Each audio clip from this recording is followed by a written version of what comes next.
د اطفائیې او پیښو سره د مبارزې لوی ریاست څخه 50 تنه له مسلکي زده کړو وروسته فارغ شول. هغه غونډه چې په همدې موخه د یاد ریاست په اډانه کې جوړه شوې وه، د اطفائیې او پیښو ته د رسیدنې د رئیس ترڅنګ د ترکیې هیواد د کورنیو چارو وزارت مشاور او نورو مشرانو هم ګډون کړی و. یاد روزنیز سیمینار د کابل په ګډون د 14 ولایتونو د اطفائیې او پیښو ته د رسیدنې د منصوبینو لپاره جوړ شوی و، چې له 2 میاشتو زده کړو وروسته یا د منصوبینو د فراغت سندونه ترلاسه کړل. موږ په تقریبا 2 میاشتو کې دلته زده کړې کړې دي او د اطفائیې په بخش کې او د حوادث په بخش کې مو تمرینات عملی د اطفائیې د وسایلو او تخنیکي وسایلو په بخش کې موږ زده کړې کړې.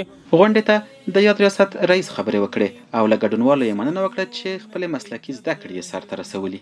جوانانی که مجاهدین کرام هم از مسلکی‌ها که امروز از سراسر کشور از مختلف ولایات و بنادر اینجا تشریف آوردن، 2 ماه کورس ارتقای ظرفیتی که دومین دوره می باشد، اینا الحمدلله علم حاصل کردن از رب العالمین برایشان توفیق هدایت می‌خواهیم.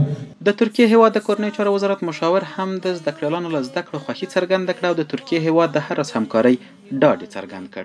د بهرنیو چارو وزارت د تشریفاتو ریاست مرستیال هم خبرې وکړې او فارغ شویو منصوبینو ته یې د دوی د زده کړو مبارکي ورکړه. ویل به همون ترتیبی که ما ضرورت داریم به یک جراح قلب، به همون ترتیبی که ما ضرورت داریم به یک انجینیر ساختمانی، به همون ترتیب ما با یک پلیس مسلکی در بخش‌های مختلف ضرورت داریم.